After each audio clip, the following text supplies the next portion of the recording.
Hello, everyone, and welcome to Kentucky Small Business Development Center's weekly Wednesday webinar. I'm Dave Etkin.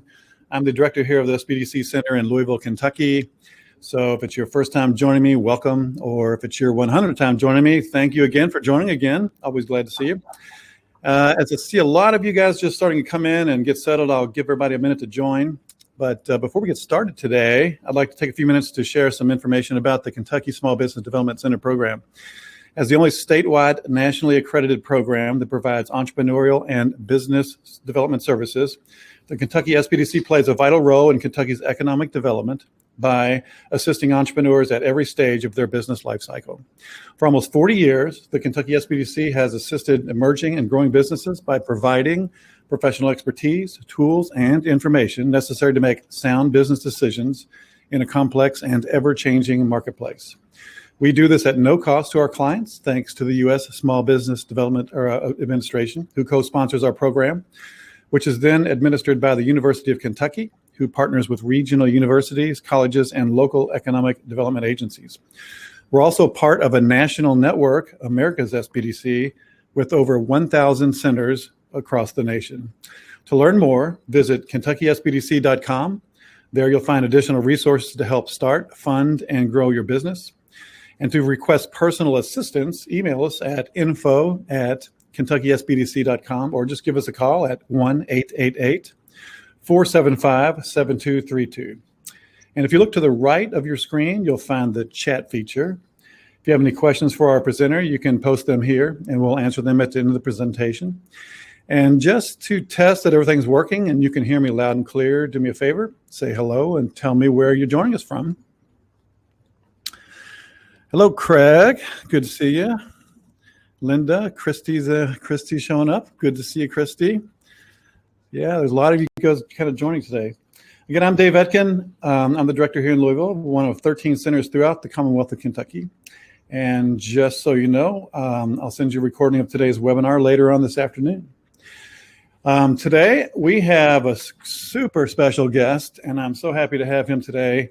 To talk about CEO Tools. And CEO Tools is a complete business system designed to assist CEOs achieve world-class profitability and growth by basically focusing on three key areas: clear communication, consistent execution, and performance optimization. Back in 2002, successful CEO Kraig Kramer published CEO Tools, the nuts and bolts business book for every manager's success. And the book soon became kind of a go-to manual for CEOs around the country. And it's a book that I've personally bought numerous times after sharing with people that I thought needed it. And I've read it numerous times. And I was lucky enough to have met Kraig Kramer several times. And he was always super kind with me and shared a lot of really good advice for me and my businesses. But Kraig passed away, unfortunately, in 2014. And Jim Canfield took up CEO Tools, and he's published CEO Tools 2.0, which is a fabulous read. And it's full of great stories and a lot of tools that you can just use right away. And Jim's a great thought leader. He's a great strategist and a sought-after executive coach. And I'm really honored to have Jim join us today. Hello, Jim. Hey, Dave. It's a pleasure to be with you. Thanks for having me. Good. Well, what can you tell us about CEO Tools? Let's just dive right in. Like I told you earlier, I'm just super excited about the whole thing. So let's just go. Yeah, great. Let me jump in and I'll share some things with you here. Let's see if we can't bring up a different way to look at content today.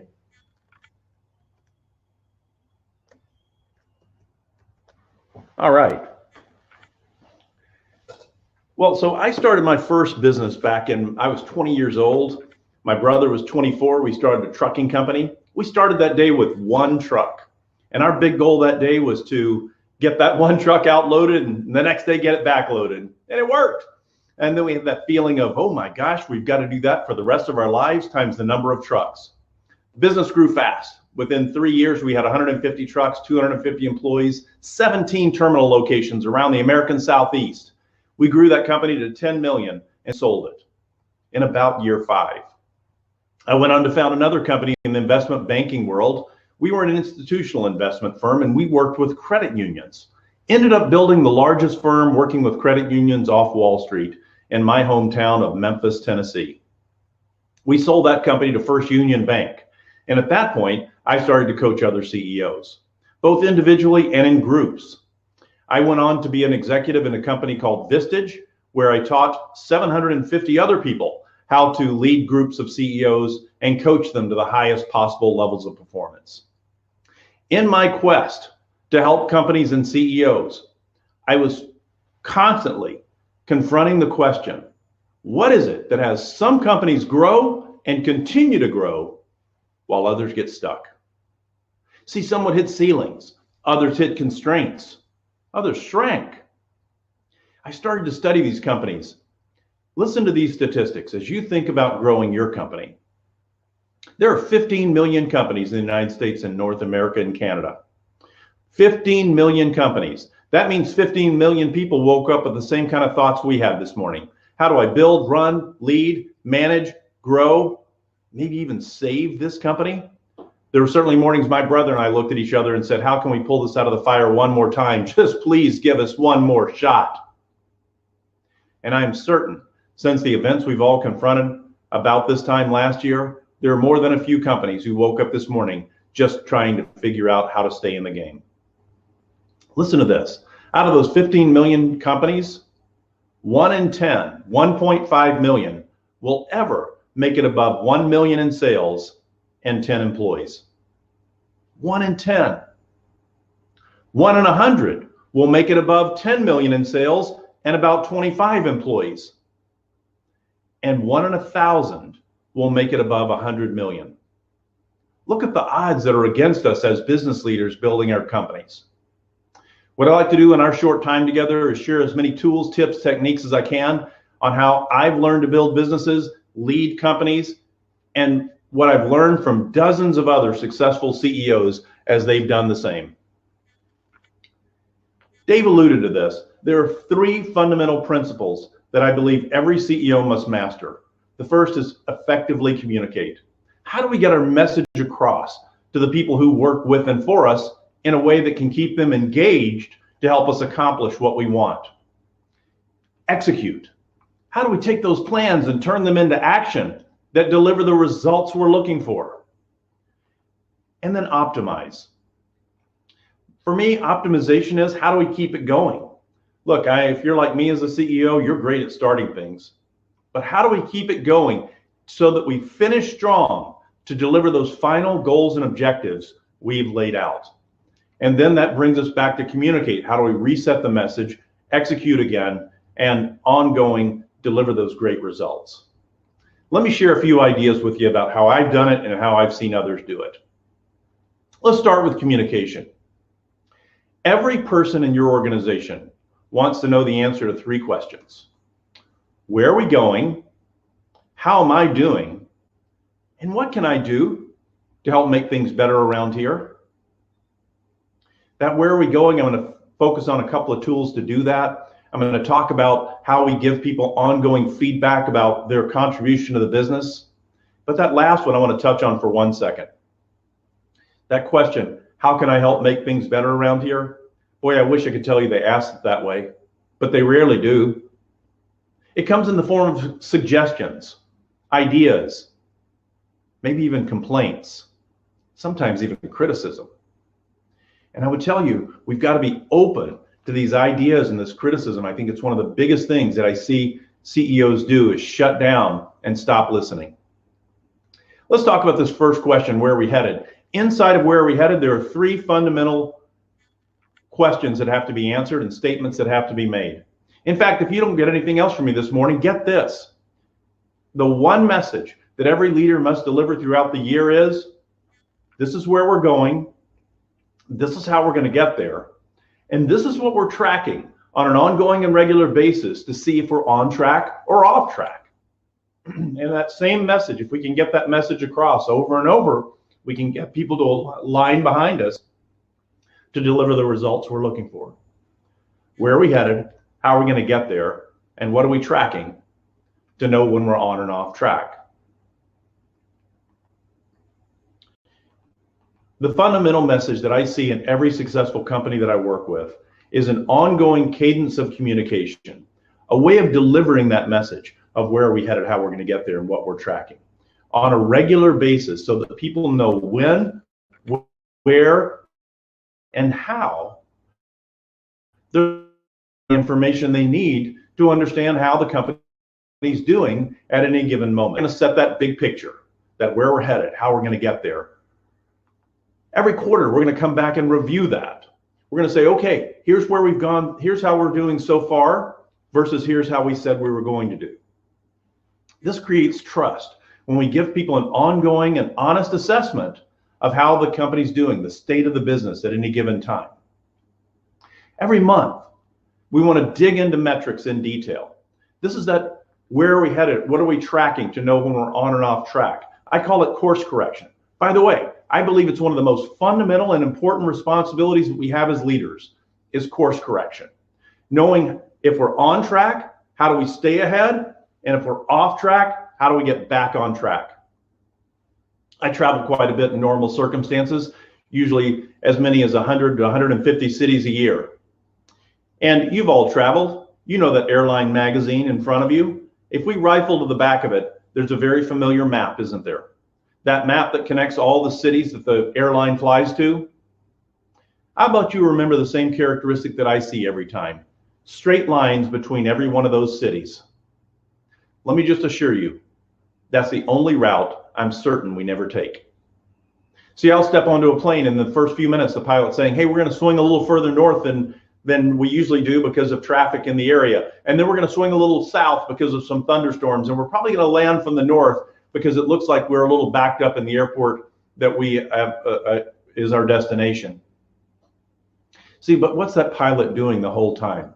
Course correcting back to that original path. Course correcting back to the center line so that what? They hit their goal. And in their case, that goal is landing at the estimated time of delivery. I believe this is one of the most fundamental and most important responsibilities we have, is constantly understanding how we did in the recent past, how we're doing currently, and a good estimation of how we're doing in the future so that we can course correct immediately. Every week, I want to hold people accountable for specific actions towards deliverables on goal.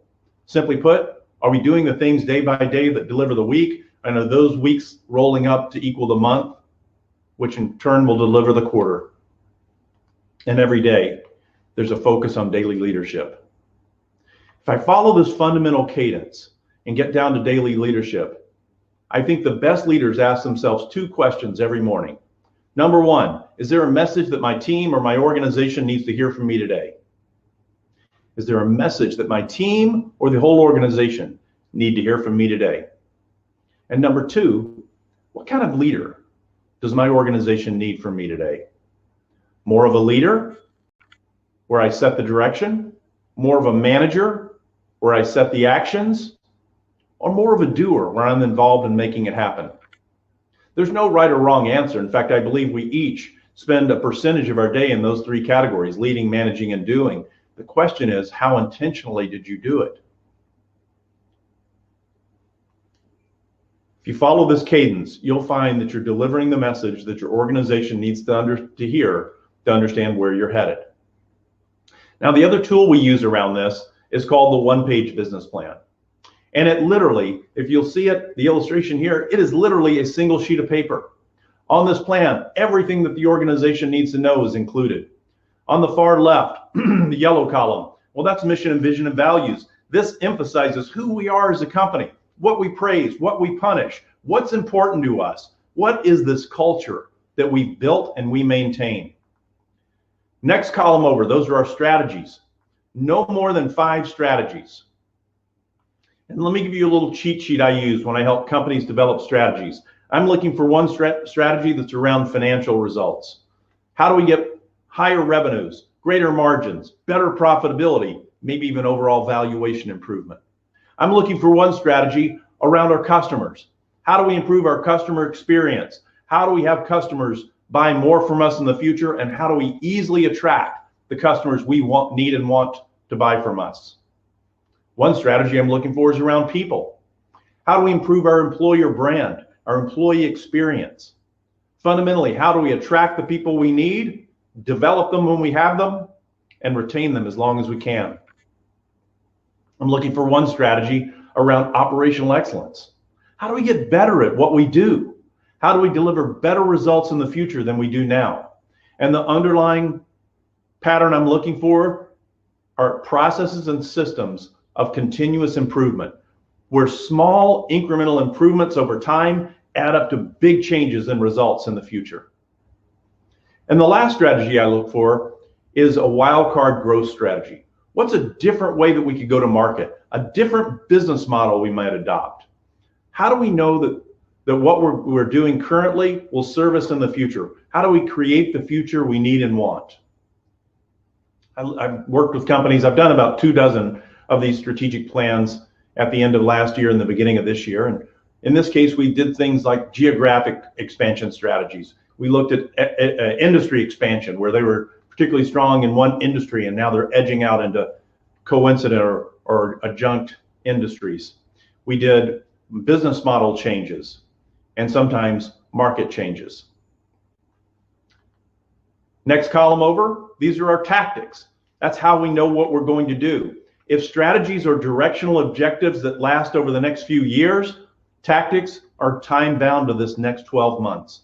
What are we going to do this year to advance that particular strategy? No more than 5 tactics per strategy. Our next column over, this column is metrics. What are we going to track on a regular and ongoing basis, weekly, monthly, quarterly, to see if in fact we're delivering the results that we need from that particular tactic?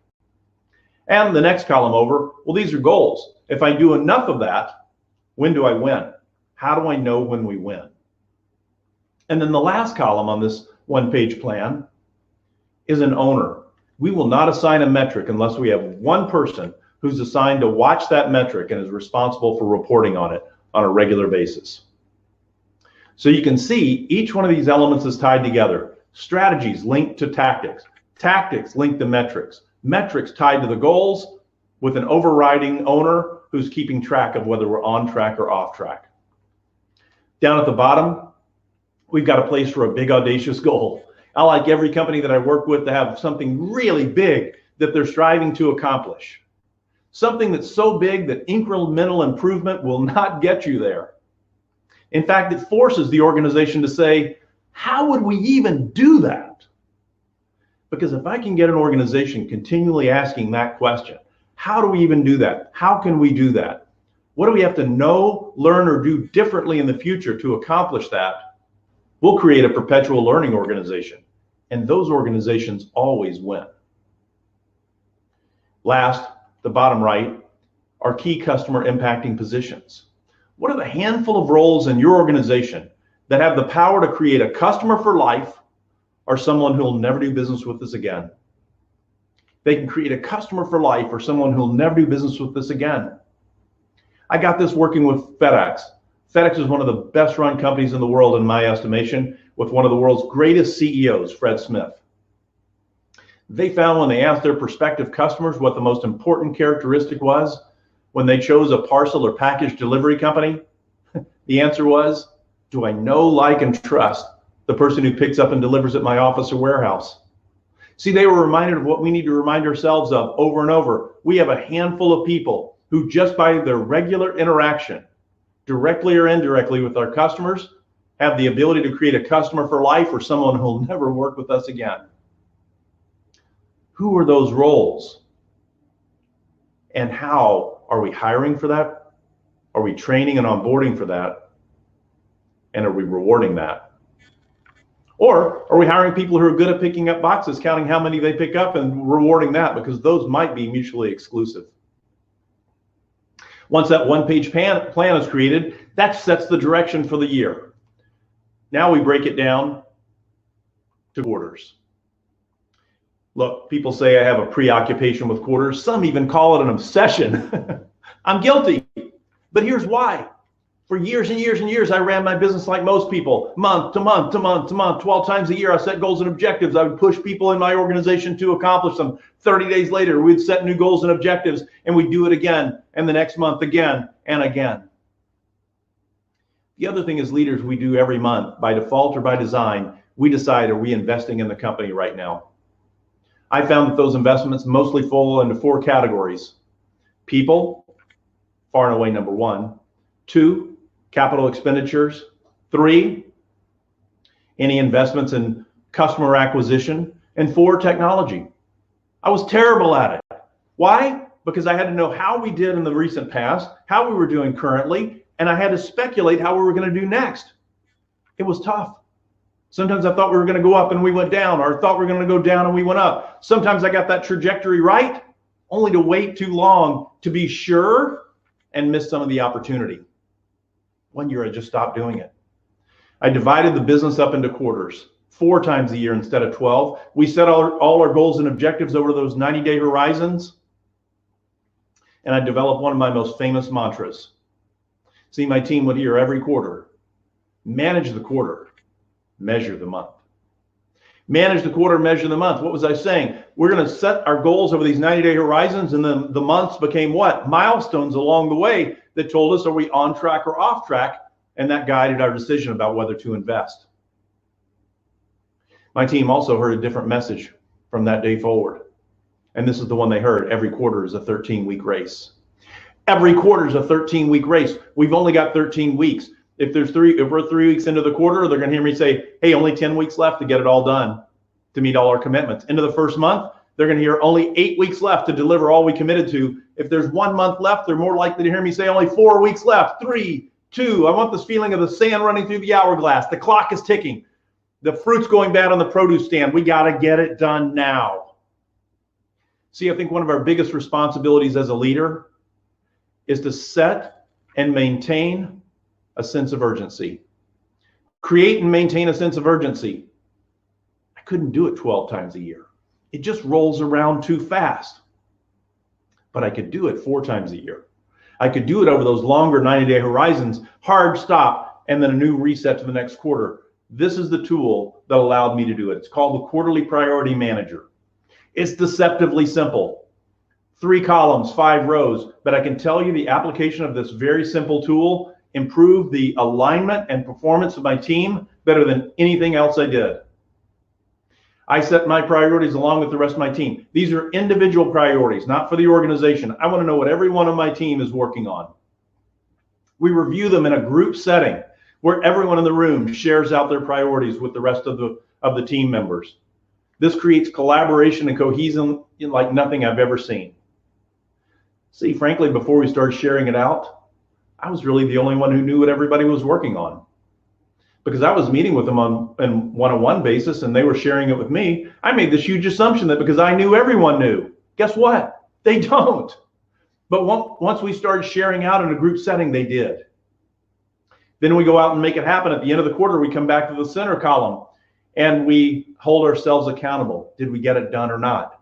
If we didn't get it done, does it roll off or does it roll over to the third column, which is the next quarter?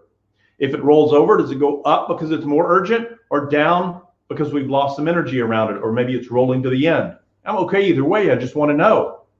Then any other gaps get filled in on that third column, and that becomes the first column of their next sheet. See, I'm using a little psychology here by including that next quarter on this sheet. Anybody else binge watch Netflix, Amazon Prime? You know, those serial shows that beg you to watch another? They follow a familiar pattern, don't they?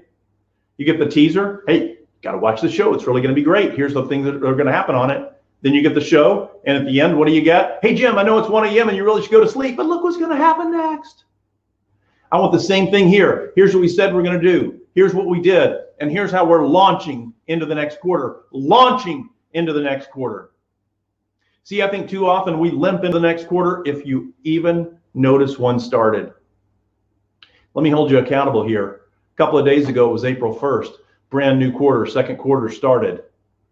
Did your team have a hyper focus on a handful of very narrowly defined and clear priorities and a new sense of urgency to make those happen? Or was it just another day? Can you see how my team always had a hard reset with fresh hyper focus on these a handful of priorities and a fresh sense of urgency around it just by going through this process? After the quarter, we're going to talk about months. Remember, it was manage the quarter, now measure the month. Well, how do we measure it? Key performance indicators. Now, look, I know you probably have things you're measuring. 20 years ago, if I was talking about key indicators, you'd be going, oh, those are cool, I got to get some. Today, we've all got them. The question is, do you have the right ones and in the right frequency? When I take on a new client, one of the first things I ask is, show me the things you're measuring so you can see if your performance is what it should be. I started to see a very familiar pattern in what they sent me. The vast majority of the metrics that they shared with me were monthly and financial. Monthly financial metrics. Nothing wrong with that. The only problem is monthly financial metrics tend to have that same look back characteristic that a P&L does. They tell me a lot about how we did, not much about how we're doing, and very little about how we think we're going to do next. So the first thing I challenge companies to do is think in terms of more frequency. So what can we be tracking daily and weekly that give us an early indication about how the month is going to turn out, instead of just getting to the end of the month and looking back and wondering how we did? If all you do is take a monthly number and divide it by the number you need weekly and then daily, that's a good start. But what I really love are derivative numbers, a daily that drives the weekly and a weekly that drives the monthly. Here's a quick example. This company gets almost 100% of their revenues from successfully winning RFPs and RFQs, request for proposal, request for quote. So probably not a huge surprise to find out that their monthly number is their conversion ratio on those RFPs. But I asked them, I said, if you're halfway through the month and you haven't converted enough to hit your goals for the month, you stay on that track, can you bump that conversion rate up? And they go, well, no, not really, Jim. The good news is we're really good at that, so we keep a very stable ratio of about 24%. But the idea that we could bump that up 10 points at will, highly, highly unlikely. I said, well, what's going to deliver the month? They said, it's all going to come down to how many RFPs we received. Can we track that weekly? Yes. So our weekly number RFPs received that week, and then also month to date. And I said, well, what drives that? And they said, touches. And I said, what is a touch? They said, see all the people out there on the phones? They're talking to people who decide whether we get included in those RFPs or not. I said, can we track it? They said, yes, it's in our CRM system. Can we get it daily? Yes. Now we track touches daily, which drive our weekly RFP count, and then we maintain our conversion ratio. And by doing this, they have an early indication about how the month is going to turn out. And in this particular case, they've also answered a key question: what drives sales? And if you can answer that question in a handful of metrics, you have a huge advantage over everyone else.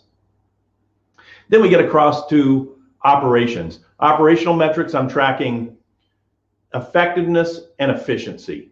Effectiveness being, are we getting better at things? Measures of quantity, quality. Are we getting more of what we want, less of what we don't want? Measures of efficiency say, can we get those results with fewer resources?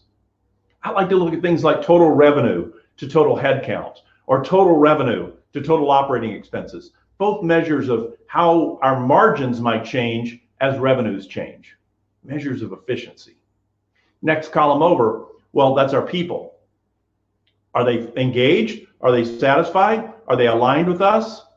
Ways that we can measure that around retention. I'll measure retentions by department or location. Sometimes even I'll pull out a particular job, those key customer impacting positions. We almost always track their retentions separately from everything else. Then we go to customers. Do they like us? Are they happy? Are they satisfied? I want to know that in terms of their level of engagement. I'll track things like, is average invoice size rising? What about order frequency? What about lines if you have a product business? Are they ordering more lines or just one thing? What's their sensitivity to price increases? How long do they stay with us? What's the lifetime value? What percentage of customers does it take to add up to 80% of our total revenue? And I've tracked that over time to see if that's improving.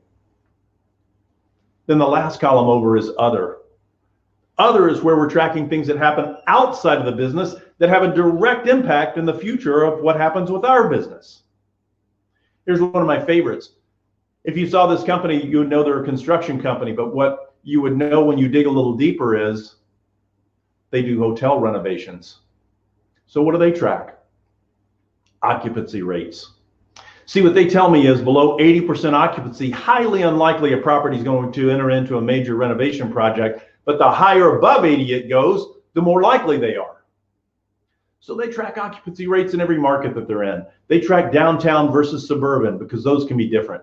They have a list of the top 10 largest properties in every market, and they rank order those every month by occupancy rate.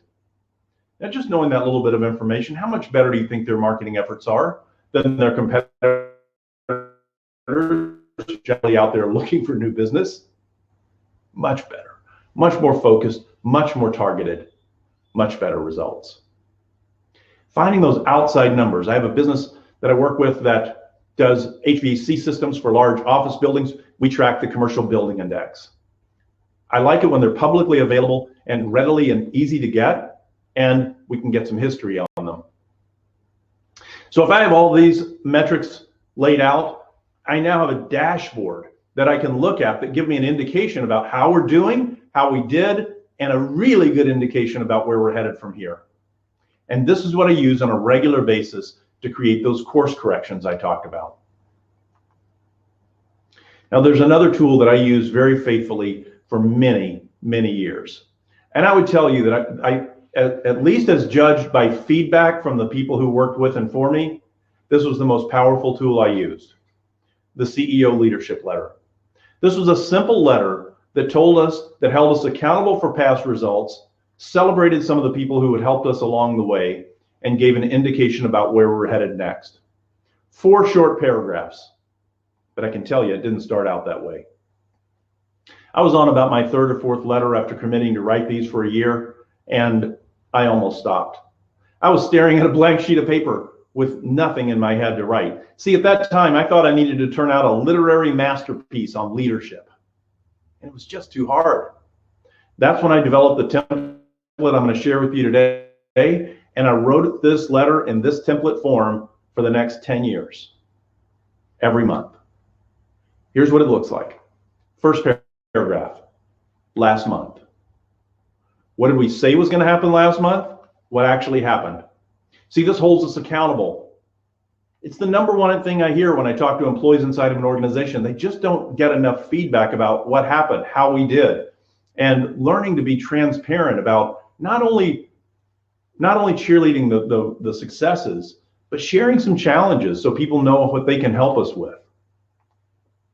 Second paragraph is your superstar paragraph. Find someone who delivered superstar results for you and tell that story. Here's what they did, here's how they did it. That how they did it is the important part of the story. Third paragraph, this is your values paragraph. Find someone who did something consistent with one of your core values and tell that story. Here's who did it, here's what they did, here's why that was so important to us in our culture. See, I don't believe that people really believe that your values are what they are until they see them in action. And the only way we can help them see them in action is to tell the story of the people who did things consistent with those values. Look, there's not a religious text in the world that doesn't use stories and parables to illustrate these same kinds of complex principles. People remember stories. And then the fourth paragraph, well, that's next period, as a next period of time. Now, I say it that way because what it means is 8 times a year, it's going to be next month. It's going to say where we're headed over the next 30 days. But 4 times a year, I may want to set a broader quarterly theme. Talk about how we're doing or where we're headed over the next quarter. I'll still drop down and talk about the next month, but I may want to set something broader. In these 4 short paragraphs, I've held us accountable for past results. I've celebrated someone who gave us great results. I've acknowledged and appreciated someone who did something consistent with the culture we've worked so hard to build, and I've indicated where we're headed from here. Powerful way to keep your organization aligned and engaged. Comes down to people all the time, doesn't it? Second question was, how am I doing? I'm showing up every day. I'm giving you what I have. Is it enough? Am I doing the right things? Am I giving you what you want? For a long time, I was pretty bad at managing people, to be quite honest with you. In fact, I remember once saying, I'll tell you what motivation is. if you do what I want you to do, you get to keep your job. I know, I can hear the groans. It's cringeworthy today. But I got better. I learned some things along the way, but I was pretty frustrated with one of my team members. I went to my head of HR and asked to see their annual review. We graded people or assessed people on a 1 to 10 scale back then. And I looked at their review and they were a 6.5. 6.5. I said, what does that even mean? And she was so generous. She goes, they do some things well, other things not so well. Right after that, I was reading a biography of a famous CEO. He asked such a similar question, it really got my attention. He said, why do we have 8, 9s, and 10s who aren't here anymore, and 4s and 5s who are? They said, oh, we can explain that. Those 8, 9s, and 10s, they were hard to manage. They really never fit in. And I bet you all have heard this one. They weren't really team players. Okay, what about the 4s and 5s? Oh, we love them. They're great. Now, they haven't really started to perform yet, but they really fit in. He, at that point, made a statement that forever changed how I thought about people. He said, so what you're telling me is we hire people based on what we think they can do, and yet we fire them based on who they are. Once I heard that, a little light bulb went off. See, this whole fitting in thing, this is about alignment. Do they align with our values, mission, our vision? Do they fit our culture? Is what's important to us important to them, and what's important to them important to us? And across the bottom, performance. Do they deliver the results we say we want and need from them? See, once I separated the two, people began to appear in a completely different way for me. I'll walk you around quickly and share what I found in short form. There's a lot more we could talk about here, maybe another time. In the bottom left, those people who are low in alignment, low in performance, they're challenged. And quite frankly, they're challenging in just about every way. Then we've got the group that are high on alignment. Like they really get our culture and fit into it, but they haven't really started to perform yet. Let's consider them to be developing. Maybe if we can put the right resources in place, we can improve their results. Then we've got that group who are low on alignment. They're delivering great results for us though, but they don't buy into this whole culture thing. I'm going to generously call them independent, as in the fact that you're getting what you want from them is merely coincidental. They're usually getting what they want. Then we've got our high alignment, high performance. Those are our champions. And while I would love to stand here today and tell you just get all champions and your life will be fine, I think you know as well as I do, there's going to be somebody in each of these 4 boxes at any given time. The question is, what do we do with them? Now, in short form, I'll just tell you that challenge must move up or out. They've either got to become more aligned with the organization, or we've got to give them a chance to find a spot somewhere else where they can be of better alignment. Because see, training them doesn't help because they just turn into independents. Oh boy, more people that are hard to manage. That's no fun. Our developing group, this is where our time and training has to go. And if we do, they will move across towards champion. Look, they won't all make it, but I say give me a team with some champions and a few people who are working to be champions. I can win with that team. Make sure that we get that time and training in for those people, especially early on. Then we've got our bottom right, our independence. Everybody got one in mind? And we've all had them.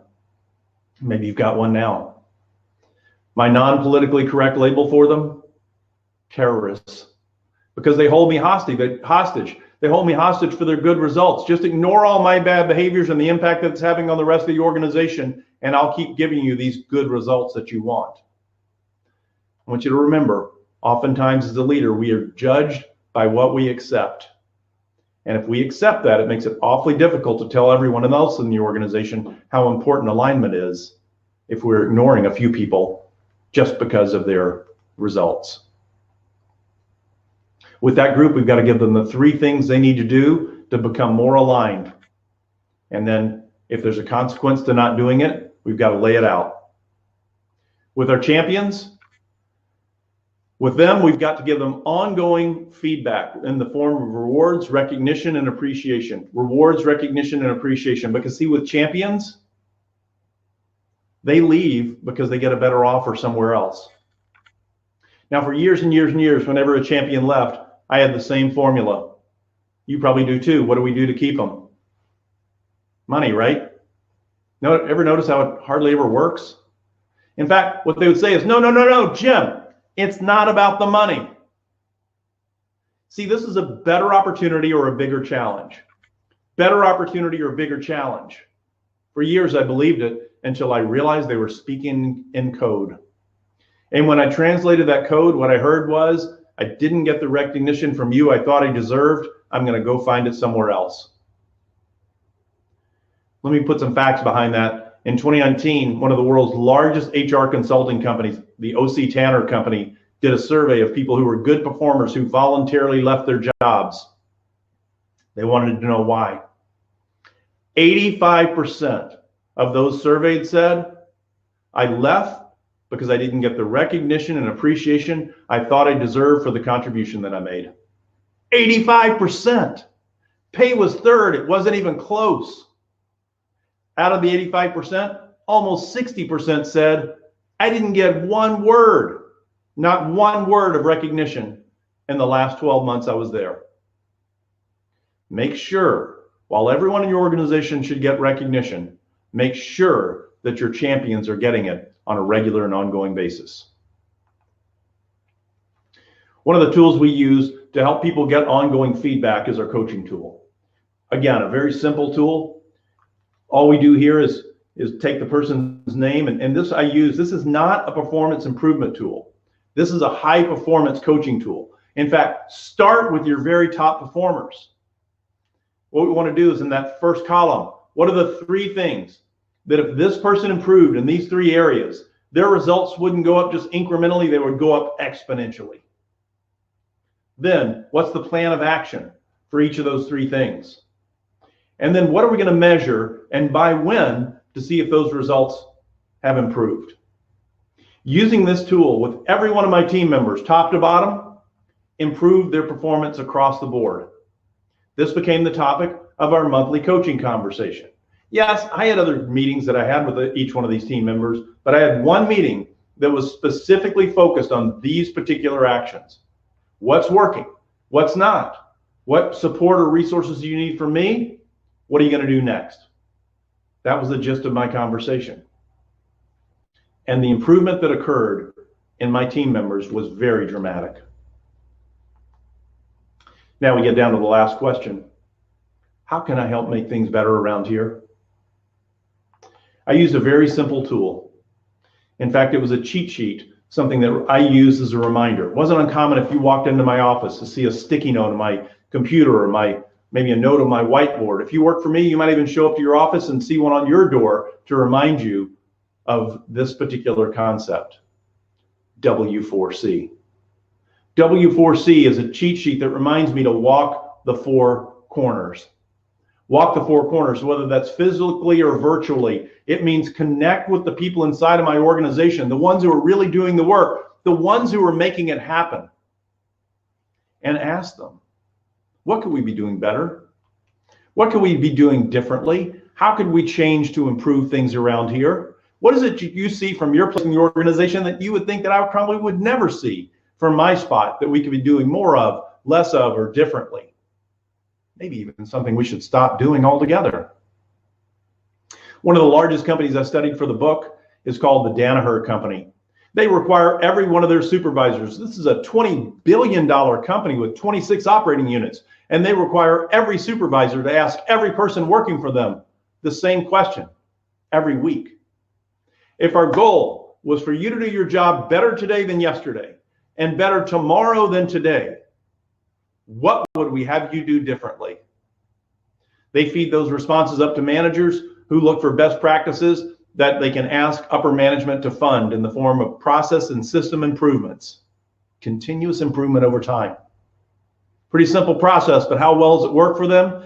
Danaher has beat the S&P 500 20 out of 20 years in a row. That's pretty impressive. But I think one of the best operators of businesses in the world is Warren Buffett at Berkshire Hathaway.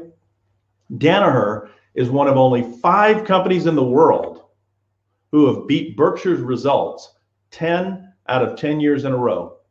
And the answer they give to how they do it. We listen to the people who are doing the work and do make improvements based on what they tell us. Continuous improvement over time. Now, it sounds like down these conversations I have is to get these ideas, and you will get ideas, and some of them are actually good ideas. But there's even more to it. There's a famous story about the former CEO at GE, Jack Welch. He was in an appliance plant right in your home state of Kentucky. They were trying to decide whether to even keep the plant open or not. And he's asking a long-term employee these same kinds of questions about how they could improve. And the guy's giving him all these ideas. I don't know if you remember Jack Welch, kind of a short, fiery guy. He's got an assistant with him. He's going, "Are you getting this stuff? This is amazing." And the guy stops him mid-sentence and says, "Mr. Welch, you know what the shame of this is? For 30 years, you paid me for my hands, and you could have had my brains for free. No one ever asked." No one ever asked. Let's just not be guilty of that. Because see, here's the signal we send, however subtle. Think about how long those people in your organization have been around who are really making it happen. Maybe it's 5 years, 10 years. Sometimes it's more than 15 years. If we don't ask, the subtle signal we're sending is, you've been around here 5 years, 10 years, 15 years, and you haven't learned enough for me to care about. Or worse, you don't know anything I don't already know. How's that for arrogant? See, when I start asking people, what do they think? How can we do better? It's valuing them for what they know. And everyone feels more valuable when they're valued for what they know, not just for what they do. I'll leave you with this one last thought. The people that work with and for us are with us more hours every week than the people they say they love the most in the world, their friends and family. Factor out sleep and it's not even close. And sometimes they're wandering around thinking, does anybody care? Does any of this matter? Does this even mean anything? When I hear big picture questions like that, I'm reminded of a book I particularly like called Man's Search for Meaning by Viktor Frankl. It's about his experiences during World War II in concentration camps. And he said, when we heard people questioning the meaning of life like that, we could see it in their eyes. They'd lost hope. And once they'd lost hope, they'd be gone in a day or a week or so. I want to remind you that sometimes the best tool we have at our disposal is to instill hope in the people who work with and for us. Let them know that you care they work for you. And the work they do matters, that it means something. It means something to you, to your customers, to their fellow employees. I hope in our short time today, I've been able to share something that will make a difference for you, something that will allow you to run a better business, maybe even lead in a more stress-free fashion. It's been an honor to be with you. And Dave, thank you so much for having me. I'd be happy to field some questions from the group today. Thank you, Jim. That was spectacular. Man, so many questions.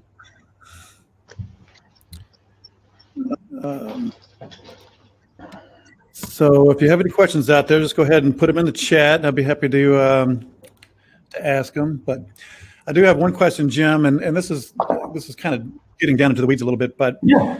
Early on, when we were talking about KPIs and trying to figure out what are those numbers that drive sales. I mean, when it's easy to give examples and it sounds, oh yeah, that's so easy. But when I think about the business, my business is like, I don't know. Is there kind of like a thought process, or where would you start to kind of chip away at that whole concept with somebody that hasn't done that before?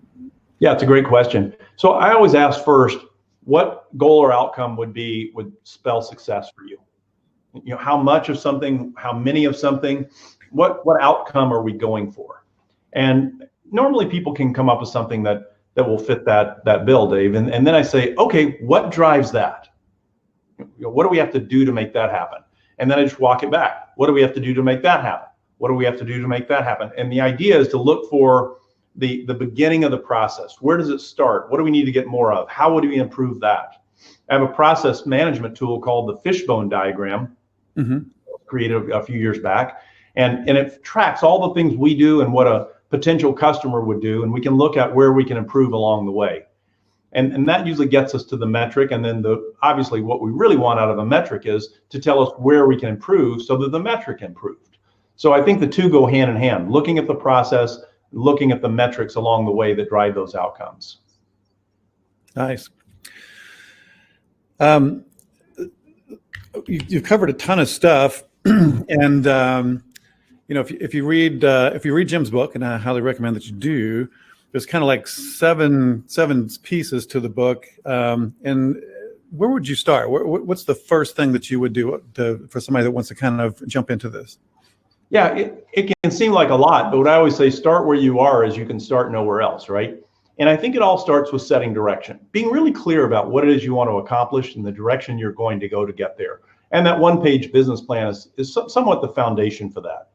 And then we communicate on an ongoing and regular basis. How do we send the message, annually, quarterly, monthly, even weekly to our team and to the rest of the organization about where we're headed and how we're doing so far? See, that kind of communication builds trust, because never forget, trust and communication rise and fall together. Trust and communication rise and fall together. If I want to increase the level of trust, which inevitably increases engagement, I must increase the quantity or the quality of my communication. Then it's about tracking metrics. So people do something, but are they doing what we need them to do to get the results that we say we want? And the only way to know that is effectively tracking metrics.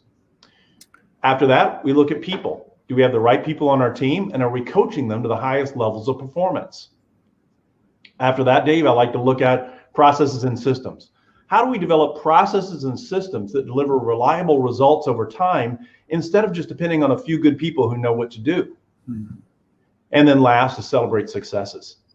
Now, I'll tell you something that I'll share with the group is, if there's a secret sauce or a magic bullet, it turns out to be this last one, celebrate successes. And frankly, I always thought it was the softest of the bunch. It's the one that I struggled with early on.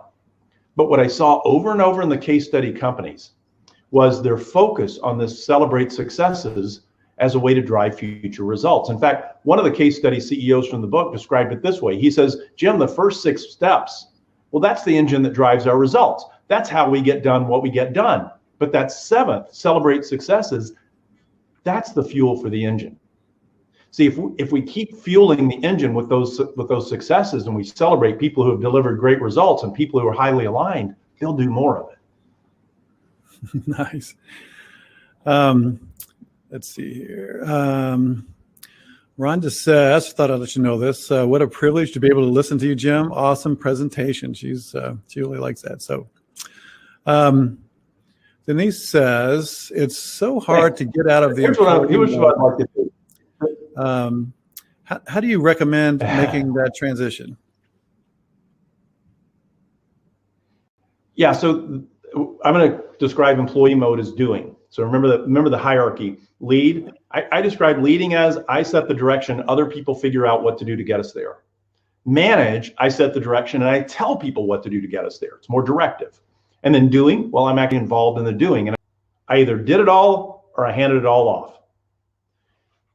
Now, if I set myself up for that, what's the question I'm asking? Should I delegate or not? Well, that's a tough one if you're a leader to wait or to think delegation is the right thing to do. At least it was for me. So I would wait too long and then shove it all off on someone else. And it wasn't really a delegation. It was being dumped on. Once I started to treat delegation like a light switch, like a dimmer switch instead of a light switch, and deciding how much to delegate instead of whether to delegate, it became much easier. And see, I could delegate. There's 4 sets of every decision is made up of 4 elements. I can delegate that first element pretty easily, and the second element a little bit more, and third a little bit more. So I'm teaching someone to finally take on the whole thing as part of their job. Delegation is the key. Thank you.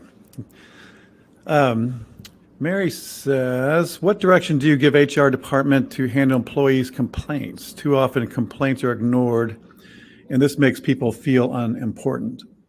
It does, you're right. So here's a different way to look at a complaint. I believe that most people are better at telling us what they don't want than what they do want. I believe it's just like hardwired into us. We talk about what we don't want in an effort for people to understand what it is we do want. So I think the first thing is to really listen, but what you're listening for is not only what they said, it's what they mean. Like, what is it they want more of when they tell you about something they don't want? And really working that out of it so that you've got something to work on, not just something that seems like a complaint. So after an employee just fills out the application agreeing to do the job, why is it so important to get them to buy into your vision as CEO? Yeah, because I think, frankly, we usually get exactly what we pay for. And it's just not enough, not to be successful. See, we need people to give us incremental effort, discretionary effort that they choose to give us or not. And it's really in the answer to those three questions, like, do I understand where we're headed? Because that sets context to my work. It sets a reason for why we're doing what we're doing. Then number two, how are we going to get there? That tells me what we want to do over time. And then last, of course, is that what are we tracking, which allows people to see. Imagine if every sporting event we watch on television had no score system or a way to track progress. How often would you watch? I'm guessing probably not very often. It would become pretty boring pretty fast because it would just look like people are running around doing something with no potential or prospective outcome. Same thing in our businesses. If we're not constantly aligning people's efforts around a set of goals, objectives, and outcomes, it starts to feel meaningless. We can assign meaning to work, and people will do more. They'll give us that incremental effort. Yeah, it's kind of developing your employees as leaders and self-manage, basically. I guess that would be the goal for that. Yeah, I think the steps are manage yourself, manage a team, manage a department, manage an organization. Yeah. Just to backtrack just a little bit, Manuel asked if you would just talk a little bit one more time about the 4 elements of delegation. I think this is a hot topic. Yeah, so when we delegate, first of all, let's talk about what it is we're delegating. We're delegating a decision. We're delegating a decision, and every decision has the same 4 elements. It could be the most simple decision in the world, like where I'm going to have lunch, or it could be the decision to buy a multi-million-dollar piece of equipment. But they have the same 4 elements. The first element, what are my options? What's available to me? Number 2, I make a choice out of those options. Number 3, I execute that choice. And number 4, I debrief it. Knowing what I know now, would I do it over again? So first, options. 2, choice. 3, execute. 4, debrief. Let me give you an example of the lunch. I go, okay, where am I going to go for lunch today? What's close by? What do I have any dietary requirements that that come into play? Do I have any particular preference right now? And from those options that are available to me, I choose one. Then I execute it. I go there and I have lunch. At the end, I debrief it. Was it easy to get in and out? Did I feel like I'm going to run out of time? I get 1 point if I still do it all, but someone else shadows me to see how I do it. I get 2 points if someone else puts together the options for me. By the way, it's one of the most time-consuming parts. I did some travel on my own yesterday. Took way longer than I thought just to put together the options for my flights and hotels. I'm going to delegate that next time, I can assure you. I still make the choice from those options they put together, and I execute it and we debrief it. I get 3 points if someone else puts together the options, sources the options, then they make a choice in the form of a recommendation. Now, the big shift there is I'm only looking at what they've recommended. And if that recommendation is anywhere close to what I could live with or what I would have chosen myself, then we execute it and move forward.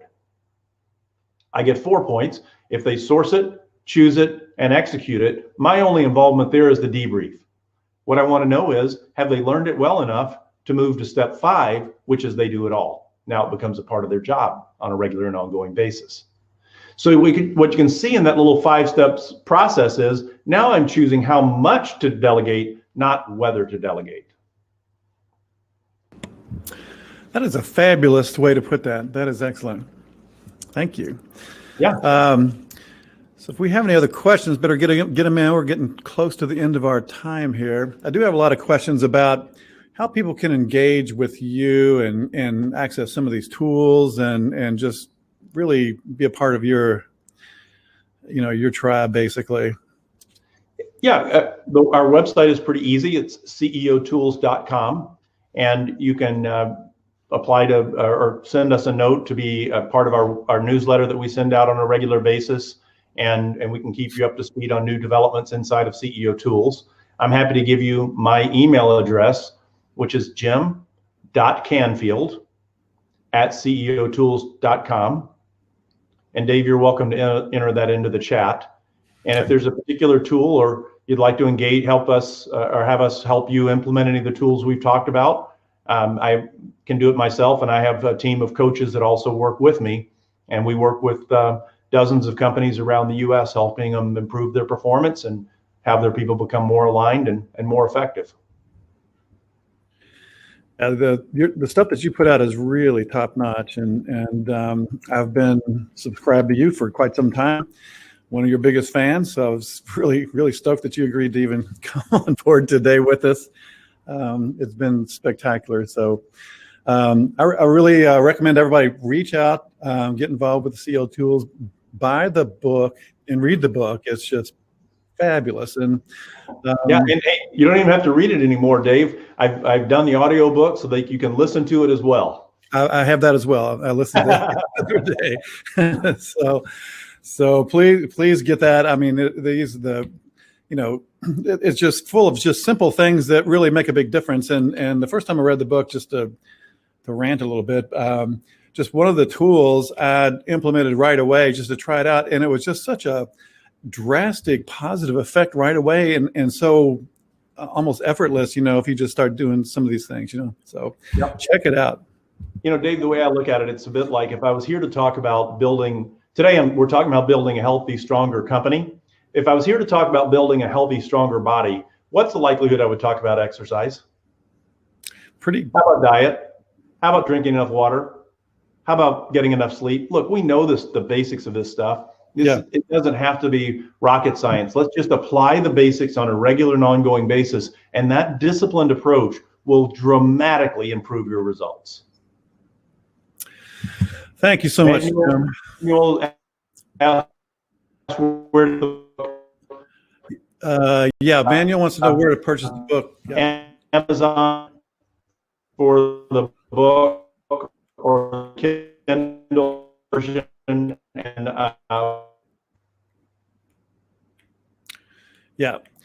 so Amazon, you can get it on Amazon. Audible, if you have an Audible subscription, that's great. I drive a lot, so I listen to books all the time, so that's great. And Kindle, you got a Kindle version, so yep, check it out. It's really fabulous. It's a good read. It's got like a little story. It's it's like a little life lesson sort of to it. I really enjoyed it. It was a great job, Jim, on that book. Perfect. Thank you, Dave. I appreciate it very much. Well, I don't see any other questions, so we'll let you get back to work, Jim. I can't tell you how much I thank you for coming today and sharing with everybody. Everyone just thought this was the best thing ever. You have gotten so many kudos in the chat. They were just blown away with what you've talked about today. So hopefully you can come back and visit us again, and hope to see you soon. If you come to visit Louisville, let's hook up. And so, yep, I'm there. I'll be in Louisville all week, the first week of May, from the 3rd to the 7th. So if there's any reason for us to get together, Dave, you or me, or if anyone else listening would like to get together and chat about their business, I'm happy to do that. All right. Jim, thank you. Okay, thank you, Dave. Thanks, everybody, for coming today, and we'll see you next week. Bye-bye. Have a good one. Bye-bye.